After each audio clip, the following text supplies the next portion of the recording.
So I recorded a video today and then I realized that I didn't really explain what the scandal was. I talked about the social implications of the scandal, but I didn't actually go into, what happened to cause it. And again, if you guys don't know what happened by now, like, where have you been?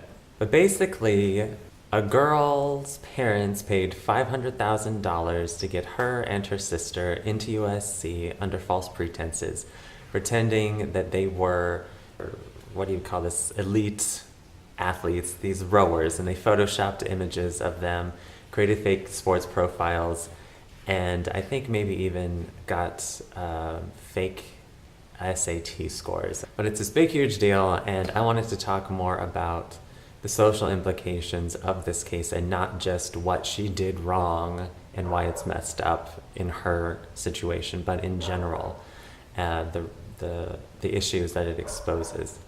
I also want to preface the video by saying that I'm not against student athletes. I'm not against athletes at all in general. I just think that university is meant to develop people's minds and not necessarily their bodies. I think that if you want to be an athlete, that's totally fine, but I think that student athletes are mostly just taken advantage of by the schools to make them money, and they're not as concerned with their education, and that is not what universities are for. It's to develop your mind and to give you more opportunities using your mind and not just fame. So basically what I'm saying is that I think that a lot of student athletes, especially in the Ivy League situations, are exploited and they're not given a proper education.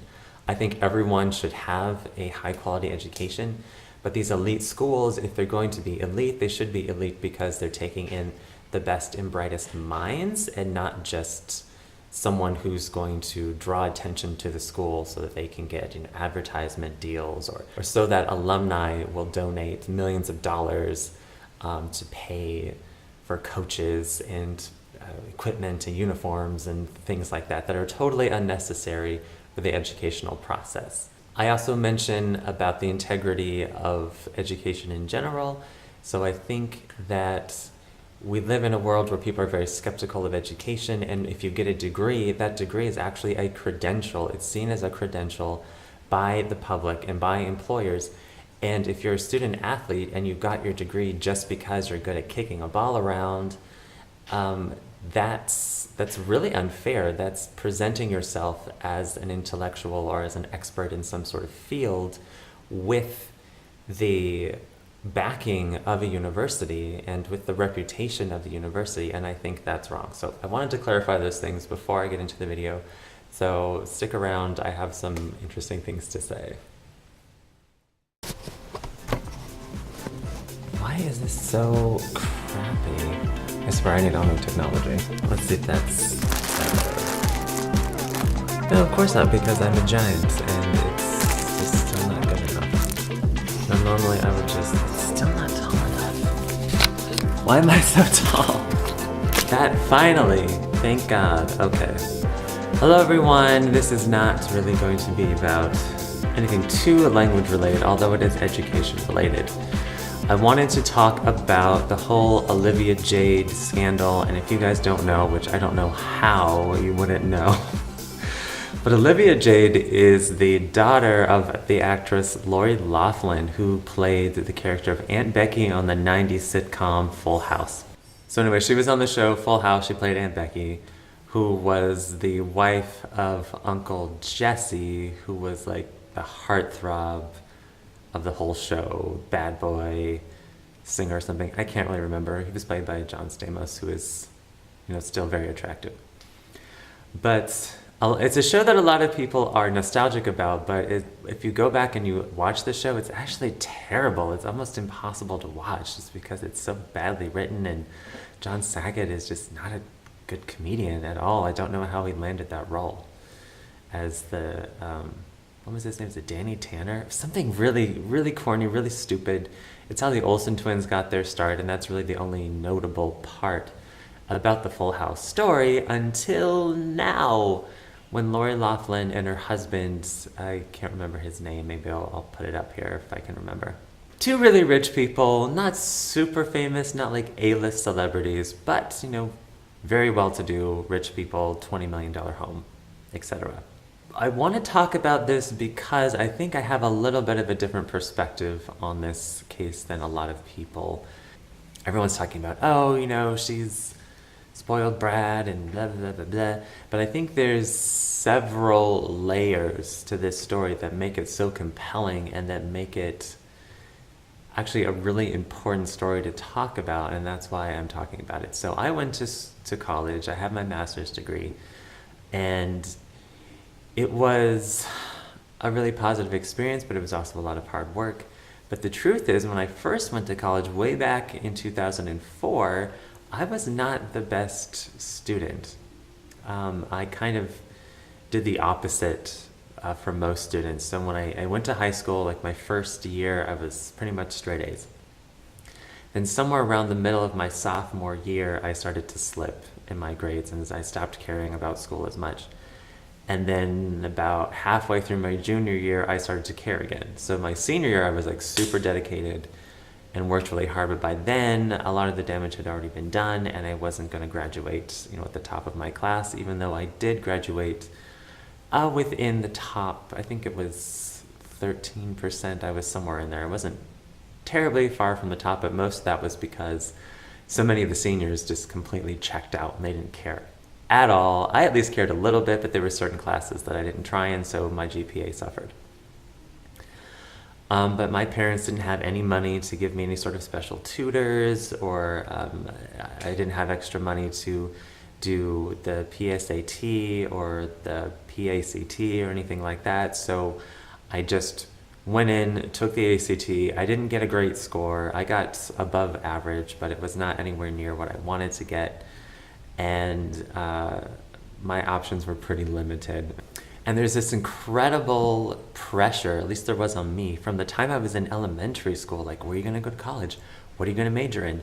What is your career going to be? And these are things that a little kid really doesn't need to be thinking about. They need to think more about, being a happy and healthy person and a positive member in society. Then they need to think about being an employee, I think, because you're a child. You don't need to put that pressure on a little kid. When they get to be a teenager, then you can start thinking about that kind of stuff. But little kids, every year of elementary school, there was always some kind of assembly, some kind of speaker coming into the classroom every single year asking us those same questions. What are you going to do? Who are you going to be? What are you going to be? And it's just too much. It's too much pressure for little kids. So there's that. We have this high pressure culture in the US, at least when I was growing up. Who knows what it's like now? But when I was growing up, there was this high pressure culture for everyone to go to college because that was the key to success, especially if you were poor. Now, my family wasn't incredibly poor, but we were definitely lower middle class, somewhere between like upper, lower, and lower middle. So we were always talking about money, and we don't have money to do this, and we don't have money to do that, but we were never homeless, and we were never hungry. We might not have always gotten the food that we wanted, but we were definitely able to eat and survive and have clothes and things like that. So there's this culture that puts a lot of pressure on young people to go to college. Okay, all right.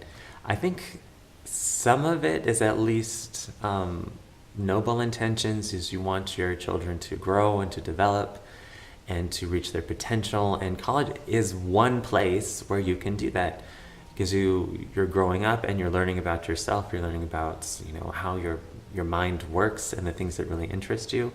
And in the liberal arts education that we have in the US, you're exposed to different fields of academia. And if it hadn't been for that exposure, I don't think I would have ended up where I am now. So I went into university as a theater major, and then I got into the dance program, and then I had a nervous breakdown and quit. And then I came back a few years later and decided to really buckle down, and I completely just changed everything. I changed my major, I changed my life, I changed my future, and now I'm here in Brazil. So that's a whole nother story. But the point is that I was not really mature enough at that time to sort of make these long-term decisions about my life. And for us to put that kind of pressure on young people to make these long-term decisions is really unfair, because they have a lot of life to live, and you're putting these expectations on somebody who doesn't really know themselves very well yet, and expecting them to sort of be married to these long-term ideas. It was even hard for me to think about what my life was going to be like when I was 30. I couldn't think past the year that I was in, let alone 10 or 15 years down the road. So there's that. There's the social layer of the importance of education in our society. But then when we look at the individual case of Olivia Jade, or OJ, the unfortunate nickname that she goes by, she kind of embodies all of the negative American stereotypes. White, young, pretty, rich, and has a false sense of entitlement. Everything comes easily to her. Social media influencer, model, all this kind of stuff. Just born into privilege, doesn't have to worry about anything. And then on top of all of this stuff, she didn't even need to go to college, and she didn't want to go to college. So it's just all of the worst combinations of things that you could put together were put together in her case. She didn't want to go to school. Her parents wanted her to go to school just for the status. So even rich people who don't need this great equalizer that we call education, the great equalizer, she didn't even need it. She had a career, she had sponsorships, she was doing modeling, she was a social media influencer, she had over 1 million followers on Instagram and YouTube, so she was making bank. She did not need to go to school to get a career, which is why a lot of people go to school. They don't go for intellectual enrichment, unfortunately, they go for a career, or to at least improve their chances of getting a decent career. And I'm not saying that my career isn't good, but it's definitely not as lucrative as I hoped it would be. So yeah, there's that. There's really no guarantee that going to school and making that investment is going to help you in the long run, but a lot of people take that chance. They study really hard, they write application after application and face rejection after rejection, and most of the time they end up going to a school that they didn't even really want to go to. They're just having to settle because they just don't have the grades. And even if they have the grades to get in, they don't have the money to pay for these top tier schools. So the next layer is the sort of, I guess you could say, the economic level of corruption here. So here's somebody who didn't want to go, who was treating this great opportunity as something that was just whatever to her, just really downplaying it. And then she gets a scholarship that she didn't need to get into this school, this expensive school. She didn't need it, she didn't want it.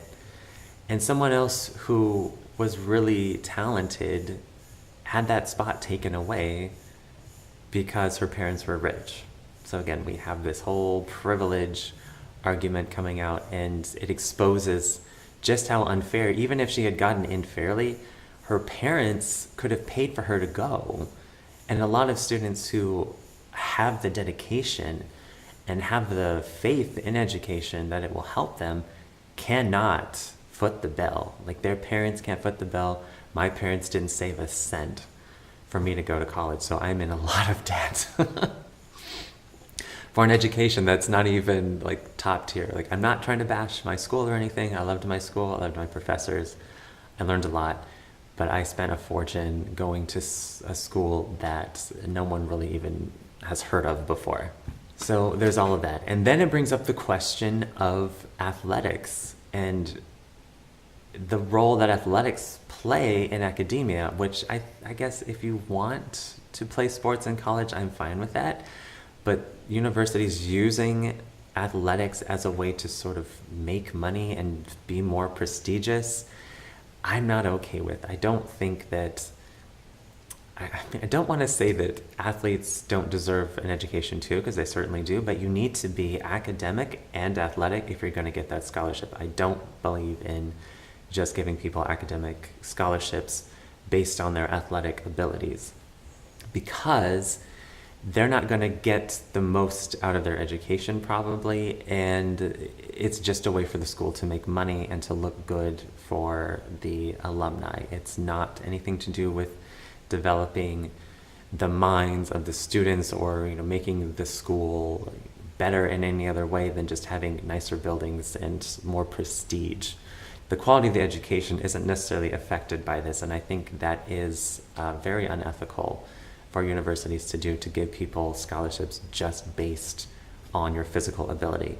Because what are sports? You're exercising, and people are watching you exercise, basically. Which, again, there's nothing wrong with that if you want to do that.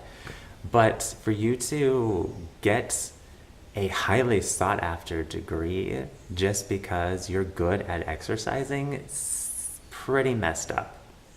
Because you're basically getting the same recognition academically as someone who's not an athlete and someone who's very intellectual. You're getting that same recognition, even though you don't necessarily have that side of yourself. You don't have that intellect. You don't have that academic prowess that you have in athletics. So I think that's wrong, and that's very misleading.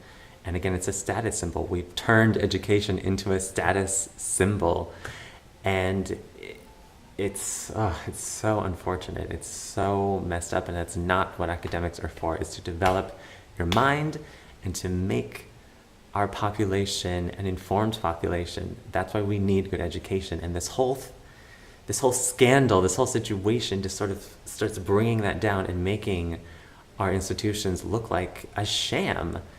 And we do not need to live in a world that is more skeptical of education than we have right now. Like, we don't want people thinking, oh, those Harvard grads, their parents were just rich and paid for them to get in, so, we shouldn't listen to what they say.